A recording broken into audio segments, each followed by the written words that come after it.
Hello YouTube, this is a review of my Harbor Freight trailer. Got the 1195 pound capacity trailer from Harbor Freight, 4x8.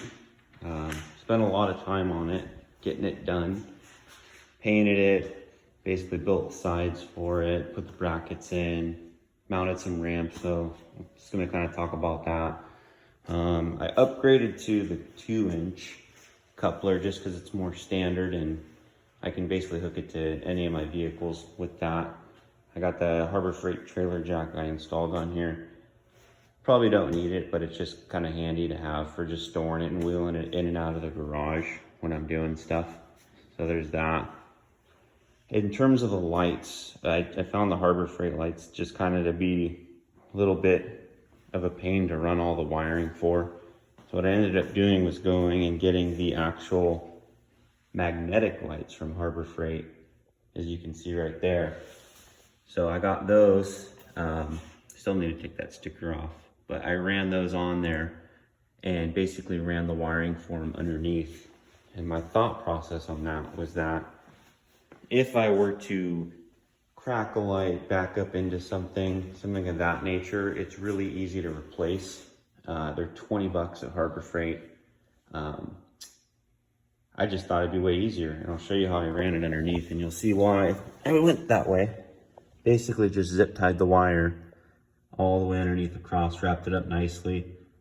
Probably need to put a cable protector on it, wire protector on it, which I'll do in a little bit. But I ran it through the frame in such a way so that I can actually still fold up the trailer and it doesn't interfere with anything. It can fold, the wire's not gonna get pinched. So found out to be pretty easy. It literally took me all of 5 minutes to wire it. So in the event I crack it, I can just do it in 5 minutes and be good to go again.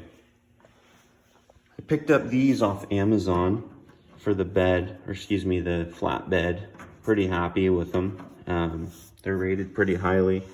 I want to say they're 2,100 pound D-rings. Easy to put through, just jigsawed out the holes, and then I was able to put those through with the carriage bolts, secured them underneath. One thing I did do with those is in the corners at least, just to give it some more strength, I tried to mount it over the metal. I don't know if you can see that there, with the locking washers and just a standard nut, but I did it over that metal just to give it more strength for when I put my motorcycle on it. So hoping that helps. For the bed, I used Flex Seal. I found it to be the cheapest option. I wanted to use the Harbor Freight stuff, but it just was too expensive. I'd already spent a lot on this, so pretty happy. I got like a small, I want to say it was like a pint at Home Depot for like 25 bucks, and I used that to line it. It worked out to be just perfect. It was the perfect amount. I secured the actual bed. Please excuse the dirt on here. I didn't clean it off. We're doing this. But I secured it to the actual frame with the carriage bolts. I went with the 3/8 for everything. I found that to just be, it just kind of works for everything in terms of the holes here too, for like the stakes and stuff.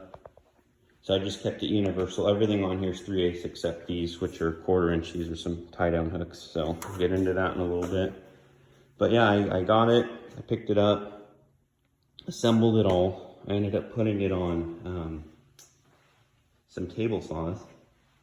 And after I did that, I painted it. I'd recommend doing it outside because it was just a mess here in the garage. Just lots of paint everywhere. So painted it, I did 3 coats. Used like a semi-gloss black, Rust-Oleum, pretty cheap. Put that on there, and then after that, I basically assembled everything. One thing important I think everyone should do when they get this is basically repack the bearings. There's a video I saw for him on YouTube, pretty impressed with, but he repacked the bearings, and I think it's a must because the grease that Harbor Freight puts in there is just no good. It's cheap. It's almost like shipping grease. It's not really even like packing grease, and I'll show you what I used for that. I used the polyolefin grease. It's basically for wheel bearings. It's by Master Pro. High temp disc brake wheel bearing grease. I got it at, I want to say O'Reilly's. I think you can get it at pretty much any auto parts store. Harbor Freight might actually have something similar too. But I used about a tube of that for each of the bearings. I had an issue with these dust cover caps coming off. Basically, if you don't put those on perfect, they're going to bend and they're not going to sit right. And you're going to be having a tough time finding them. So I ended up calling Harbor Freight. I want to say they were like $2 or $3 a piece, but I ordered 4 more of those just to have them. So those are important too. I mean, really repack those. I'd suggest also the pin that's in there, cotter pin. I would suggest putting a fresh one of those in there after you bend the one that's in there and then taking it out to pack the bearings, just so it's not weak. So there's that. These wheels got to be torqued at 90 pounds. So I torqued them at 90, drove about 20 miles or so, and then rechecked them, and they seem to be holding up fine. Yeah, so good so far. I just went with 2x4s and 2x6s. I did a lot of looking around for how to build a bed for this. One of my concerns was obviously I got to store it in this garage, hoping to store the trailer sides up there. But my concern was doing it in a way where I could still fold up the trailer, I could have it secure, and we'll talk more about that, how I did that.